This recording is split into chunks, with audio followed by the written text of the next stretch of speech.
ಉಪ ಲೋಕಾಯುಕ್ತರಾದ ಬಿ ವೀರಪ್ಪ ಅವರಿಂದ ರಾಯಚೂರಿನಲ್ಲಿ ಮಿಂಚಿನ ಕಾರ್ಯಾಚರಣೆ, 2 ಸೊಮೋಟೋ ಕೇಸ್ ದಾಖಲಿಸಲು ಸೂಚನೆ.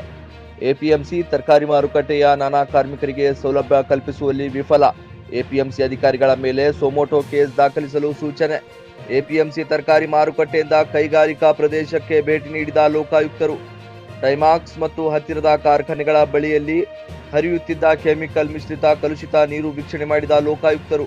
ಕೆಮಿಕಲ್ ಮಿಶ್ರಿತ ಕಲುಷಿತ ನೀರು ಕೃಷ್ಣಾ ನದಿಗೆ, ಪರಿಸರ ಅಧಿಕಾರಿಗಳ ವಿರುದ್ಧ ಸೊಮೋಟೋ ಕೇಸ್ ದಾಖಲಿಸಲು ಕ್ರಮಕ್ಕೆ ಸೂಚನೆ. ಕಲುಷಿತ ನೀರು ನದಿಗೆ ಯದ್ಲಾಪುರ ಗ್ರಾಮ ಪಂಚಾಯತ್ ಪಿಡಿಒ ಮತ್ತು ರಾಯಚೂರು ತಾಲೂಕು ಪಂಚಾಯತ್ ಇಒ ವಿರುದ್ಧವೂ ಕ್ರಮಕ್ಕೆ ಸೂಚನೆ. ಕಾರ್ಖಾನೆಗಳ ಬಳಿಯಲ್ಲಿ ಕೆಮಿಕಲ್ ನೀರು, ಕಾರ್ಖಾನೆಗಳಿಗೆ ನೋಟಿಸ್ ನೀಡಲು ಪರಿಸರ ಅಧಿಕಾರಿಗಳಿಗೆ ಸೂಚನೆ. ಮಂಚಿಕೊಂಡ ಆಗ್ರೋ ಫುಡ್ ಕಾರ್ಖಾನೆಯಿಂದ ಹೊರಬರುತ್ತಿರುವ ಕಲುಷಿತ ನೀರು ವೀಕ್ಷಣೆ ಮಾಡಿದ ಲೋಕಾಯುಕ್ತರು. ಮಂಚಿಕೊಂಡ ಆಗ್ರೋ ಫುಡ್ ಕಾರ್ಖಾನೆಯಿಂದ ಹೊರಬರುವ ನೀರು ಪರಿಶೀಲಿಸಿ ಸಂಜೆಯೊಳಗೆ ವರದಿ ಸಲ್ಲಿಸಲು ಪರಿಸರ ಅಧಿಕಾರಿಗಳಿಗೆ ಸೂಚನೆ. ಕಾರ್ಖಾನೆಗಳ ಕಲುಷಿತ ನೀರಿನಿಂದ ಭತ್ತದ ಬೆಳೆ ಹಾನಿ ದೂರು ಪರಿಶೀಲಿಸಿ ವರದಿ ನೀಡಲು ಪರಿಸರ ಅಧಿಕಾರಿಗಳಿಗೆ ಲೋಕಾಯುಕ್ತರ ಸೂಚನೆ. ಕಾರ್ಖಾನೆಯ ಕಲುಷಿತ ನೀರಿನಿಂದ ಸುತ್ತಲಿನ ಹಳ್ಳಿಗಳ ಜನರಿಗೆ ಚರ್ಮ ರೋಗ ಬರುತ್ತಿದೆ ಎಂದು ದೂರಿದ ಗ್ರಾಮಸ್ಥರು.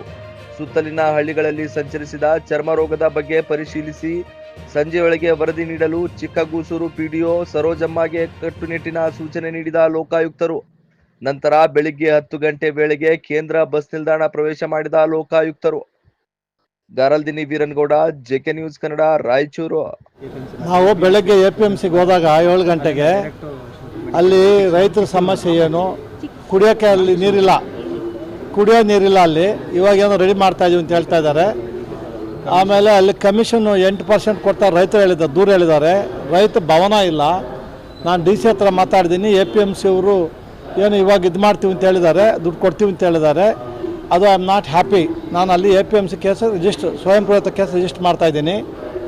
ಆ ಪಕ್ಕದಲ್ಲಿ ಒಂದು ಹಳ್ಳಿ ಯಾವುದದು ಚಿಕ್ಕಸುಗೂರು ಅಂತೇಳಿ ರೋಡ್ ಇಲ್ಲ. ಆ ಊರಲ್ಲಿ ಮಕ್ಕಳು ಆಚೆ ಹೋಗೋಕ್ಕಾಗಲ್ಲ. ನಾನು ಡಿ ಸಿ ಸಾಹೇಬ್ರಿಗೆ ಹೇಳಿದ್ದೀನಿ ಇವಾಗಲೇ, ರೋಡ್ ಇವತ್ತು ನಾಳೆನ ಶುರು ಮಾಡ್ತಾ ಅಂತ ಹೇಳಿದ್ದಾರೆ.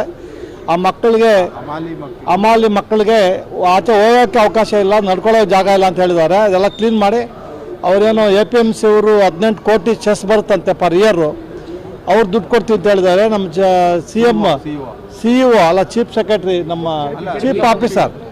ಚೀಫ್ ಆಫೀಸರು ದುಡ್ಡು ಕೊಡ್ತೀವಿ ಅಂತ ಹೇಳಿದ್ದಾರೆ. ಅದು ಸಹ ನಾನು ಕೇಸ್ ರಿಜಿಸ್ಟರ್ ಮಾಡ್ತಾ ಇದ್ದೀನಿ. ಅದು ಬಂದಾದಮೇಲೆ ನಿಮ್ಮ ಯಾವುದಾದ್ರು ಫ್ಯಾಕ್ಟ್ರಿ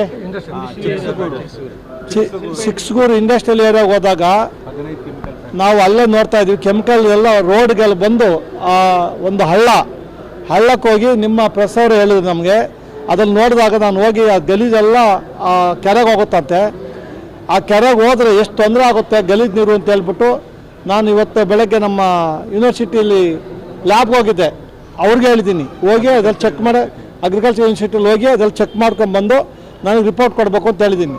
ಆ ರಿಪೋರ್ಟ್ ಕೊಡ್ತಾರೆ. ಇವಾಗ ಇಲ್ಲಿ ಆಸ್ಪತ್ರೆ ನಾನು ನಿಮ್ಮ ಜೊತೆಲಿ ಇಷ್ಟೊತ್ತು ನೋಡಿದ್ದೀನಿ, ಸ್ವಲ್ಪ ಕ್ಲೀನ್ನೆಸ್ ಇಲ್ಲ, ಬಾತ್ರೂಮಲ್ಲಿ ಯಾವುದು ಕ್ಲೀನ್ ಇಲ್ಲ. ಆಮೇಲೆ ಅವರು ನಮ್ಮ ಗೀಝರು ಟ್ಯಾಪ್ಸ್ ಯಾವುದು ಕಾಣಲಿಲ್ಲ. ಅವ್ರಿಗೆ ಡಾಕ್ಟರ್ ಕೇಳಿದ್ದೀನಿ. ನಾನು ಇದು ಕೇಸ್ ರಿಜಿಸ್ಟರ್ ಮಾಡ್ತಾ ಇದ್ದೀನಿ, ಸುಮಾರು ಕೇಸ್ ರಿಜಿಸ್ಟರ್ ಮಾಡ್ತಾ ಇದ್ದೀನಿ.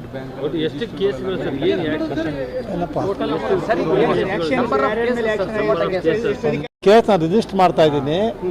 ಅದೆಲ್ಲ ರಿಪೋರ್ಟ್ ತರಿಸ್ಕೊತೀನಿ. ಸ್ಯಾಟಿಸ್ಫೈ ಆಗಿಲ್ಲ ಅಂದ್ರೆ ಯಾವ ಅಧಿಕಾರಿಗಳಿದೆ ಅವ್ರ ಮೇಲೆ ಎಲ್ಲರ ಮೇಲೆ ಆಕ್ಷನ್ ತಗೋತೀನಿ.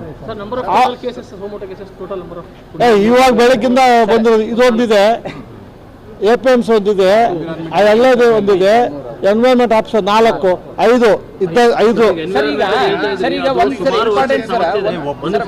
ಒಬ್ಬೊಬ್ಬರು ಕೇಳ್ರ. ಸುಮಾರು ವರ್ಷಗಳಿಂದಲೂ ಕೂಡ ಅಲ್ಲಿರ್ತಕ್ಕಂಥ ಕೆಮಿಕಲ್ ಫ್ಯಾಕ್ಟರಿ ಇರ್ಬೋದು, ರೈಸ್ ಮಿಲ್, ನೀವು ಯಾರು ಹೇಳಿಲ್ವಲ್ಲ. ಆರ್ಟಿಪಿಎಸ್, ವೈಟಿಪಿಎಸ್, ನಿನ್ನ ಹೆಸರೇನು ಸ್ವಲ್ಪ ಇರಮ್ಮ. ಇವಾಗ ಒಂದು ಕೆಲಸ ನೋಡ್ರಿ, ನೀವು ಎಲ್ಲೆಲ್ಲಿ ನಿಮ್ಮ ಪ್ರೆಸ್ ಸ್ಟೇಟ್ಮೆಂಟ್ಗಳು ಬಂದಿದೆಯೋ, ನಾನು ಮೊನ್ನೆ ಒಂದು ಯಾವುದೋ ಫ್ಯಾಕ್ಟ್ರಿಯಲ್ಲಿ ಅವನು ಎಲ್ಲ ಬಿಹಾರದಿಂದ ಬಂದು ಸತ್ತೋದ, ಅವ್ನಿಗೆ ಯಾರು ಕೇಳೋ ಗೊತ್ತಿಲ್ಲ, ಕ್ರಿಮಿನಲ್ ಕೇಸ್ ಬುಕ್ ಮಾಡಿದ್ರು. ಪ್ರಜಾವಾಣಿ ಪೇಪರ್ ಬಂದು ನೋಡಿ ಅದನ್ನು ಸುಮಾಟ ತಗೊಂಡು ಅವನಿಗೆ ಇವಾಗ 10 ಲಕ್ಷ ದುಡ್ಡು ಕೊಡಿಸಿದ್ದೀನಿ ಅವ್ರ ಫ್ಯಾಮಿಲಿಗೆ. ಆ ಅಮ್ಮನಿಗೆ ಔಟ್ಸೋರ್ಸಲ್ಲಿ ಕೆಲಸ ಕೊಡ್ಸಿದ್ದೀನಿ, ಮಕ್ಕಳು ಗೌರ್ಮೆಂಟ್ ಸ್ಕೂಲ್ ಸೇರಿಸಿದ್ದೀನಿ. ಎಲ್ಲೆಲ್ಲಿ ನಿಮ್ಮಲ್ಲಿ ಆ ಥರ ನಮಗೆ ನಮ್ಮ ನೋಟಿಸ್ ಬಂದರೆ ಇಲ್ಲಿ ಲೋಕಲ್ ಹಾಕಿರ್ತೀರಿ, ನಮ್ಮವ್ರು ಕೊಟ್ಟಿರೋಲ್ಲ. ಯಾವಾಗ ಬಂದರೆ ನಮಗೆ ನಾನು ಅದು ಕಾನೂನು ಪ್ರಕಾರ ಆಕ್ಷನ್ ತಗೋತೀನಿ. ಅಲ್ಲಿ APMCಯಲ್ಲಿ 2900 ಅಮಾಲ್ರಿದ್ದಾರೆ, 1800 ಮಾತ್ರ ರಿಜಿಸ್ಟರ್ ಆಗಿದೆ. ಅವ್ರಿಗೆಲ್ಲ ಓನರ್ಗೆ ಹೇಳಿದ್ದೀನಿ, ಕಂಪಲ್ಸರಿ ಯಾರೇ ಅಮಾಲ್ಗಳು ಬಂದರೂ ಅವ್ರು ರಿಜಿಸ್ಟರ್ ಮಾಡ್ಕೋಬೇಕು. ಅವ್ರಿಗೆ ಇನ್ಶೂರೆನ್ಸ್ ಇದೆ, ಅವ್ರು APMC ಇನ್ಶೂರೆನ್ಸ್ ಕಟ್ತಾರೆ, ಹೆಚ್ಚು ಕಮ್ಮಿ ಆದರೆ 5 ಲಕ್ಷ ಅವರೇ ಕೊಡ್ತಾರೆ. ಆ ಥರ ಏನಾದರೂ ಅಮಾಲಿಗಳು ಅನ್ನಾತ ಇಟ್ಕೊಂಡು ರಿಜಿಸ್ಟರ್ ಮಾಡದೇ ಇದ್ದರೆ ಅವ್ರ ಮೇಲೆ ಕ್ರಿಮಿನಲ್ ಕೇಸ್ ಬುಕ್ ಮಾಡಬೇಕು ಅಂತ ಹೇಳಿದ್ದೀನಿ. ಆ ಥರ ಮಾಡ್ದೆ ಅವ್ರ ಮೇಲೆ ಆಕ್ಷನ್ ತಗೋತೀನಿ. ಅದನ್ನಪ್ಪ ಇಲ್ಲಿ ಒಂದು ನಿಮಿಷಮ್ಮ, ಇಲ್ಲಿ ಬಂದ ಮೇಲೆ ಅವೆಲ್ಲ ಗೊತ್ತಾಗ್ತಾ ಇದೆ. ಅವ್ರಿಗೆ ಹೇಳಿದ್ದೀನಿ, ಬರೀ ನೀವು ಅಗ್ರಿಕಲ್ಚರ್ ಯೂನಿವರ್ಸಿಟಿ ಮಾತ್ರ ರಿಸ್ಟ್ರಿಕ್ಟ್ ಮಾಡ್ಕೋಬೇಡಿ, ಸ್ವಲ್ಪ ಹೋಗಿ ಗಲ್ಲಿ ನೀರು ಹೋಗಿದ್ದ ಕಡೆ ಹಳ್ಳಿ ಕಡೆ ಕುಡಿತಾರೆ ಜನ, ಆ ಕೆರೆಗೆ ಹೋಗಿ ಹೋಗಿ ಕುಡಿದ ನೀರನ್ನು ಹೋಗಿ ಚೆಕ್ ಮಾಡಬೇಕು, ನೀರು ಚೆಕ್ ಮಾಡಬೇಕು, ಮೀನು ಚೆಕ್ ಮಾಡಬೇಕು, ಅಲ್ಲಿ ಬೆಳೆದ ಆ ಕೆರೆ ನೀರು ಬೆಳಿತಾರಲ್ಲ ಆ ಬೆಳೆ ನೀರು ಚೆಕ್ ಮಾಡ್ಕೋಬೇಕು, ಕ್ರಾಪ್ ಚೆಕ್ ಮಾಡಬೇಕು.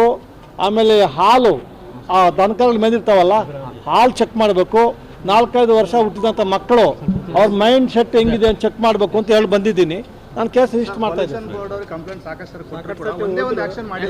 ನಾನು ತಗೊಂತೀನಪ್ಪ, ನಾನು ತಗೊಂತೀನಿ. ಇವಾಗ ನಾನು ಮಾಡ್ತಾ ಇದ್ದೀನಿ.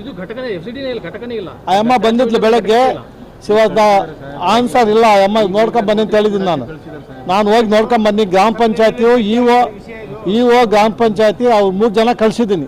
ನಾನು ರಿಪೋರ್ಟ್ ಕೊಡಿ ಸಾಯಂಕಾಲ ಅಂತ ನೋಡೋಣ. Thank you. PUC ಮುಗಿಸಿ ನರ್ಸಿಂಗ್ ಮಾಡಲು ಹಾಗೂ ಫಿಸಿಯೋಥೆರಪಿ ಮಾಡಲು ಇಚ್ಛಿಸುವವರಿಗೆ ಉತ್ತಮ ಅವಕಾಶ. ಹುಮ್ನಾಬಾದ್ನ HKDETಯ Umadevi Patil college of nursing ನಲ್ಲಿ BSc ನರ್ಸಿಂಗ್ ಹಾಗೂ ಡಿಪ್ಲೊಮಾ ನರ್ಸಿಂಗ್ ಕೋರ್ಸ್ ಲಭ್ಯ ಹಾಗೂ ಭೀಮರಾವ್ ಪಾಟೀಲ್ ಕಾಲೇಜ್ ಆಫ್ ಫಿಸಿಯೋಥೆರಪಿನಲ್ಲಿ DBT ಮತ್ತು MPT ಸ್ನಾತಕೋತ್ತರ ಪದವಿ ಲಭ್ಯವಿದೆ. ಇಲ್ಲಿ ಪ್ರವೇಶ ಪ್ರಾರಂಭವಾಗಿದ್ದು ಉತ್ತಮವಾದ ಕ್ಲಾಸ್ ರೂಮ್, ಅನುಭವವುಳ್ಳ ಅಧ್ಯಾಪಕರಿಂದ ಬೋಧನೆ, ಪ್ರತ್ಯೇಕ ಲ್ಯಾಬ್ಗಳ ವ್ಯವಸ್ಥೆ, ಹೈಟೆಕ್ ಆಸ್ಪತ್ರೆಯೂ ಲಭ್ಯವಿದೆ ಹಾಗೂ ವಿದ್ಯಾರ್ಥಿಗಳಿಗೆ ಪ್ರತ್ಯೇಕ ಹಾಸ್ಟೆಲ್ ವ್ಯವಸ್ಥೆಯೂ ಲಭ್ಯವಿದೆ. ಹಾಗಿದ್ರೆ ತಡೆಯಾಕೆ, ಹಿಂದೆ ಭೇಟಿ ನೀಡಿ. NH65 ರಸ್ತೆ, ವೀರಭದ್ರಗಿರಿ, ಸಿಂದನಕೇರ ಕ್ರಾಸ್, ಹುಮ್ನಾಬಾದ್. ಹೆಚ್ಚಿನ ಮಾಹಿತಿಗಾಗಿ ಸಂಪರ್ಕಿಸಿ ಆಡಳಿತಾಧಿಕಾರಿ ಡಾಕ್ಟರ್ ಸದಾನಂದ ಪತ್ರಿ 9019078988.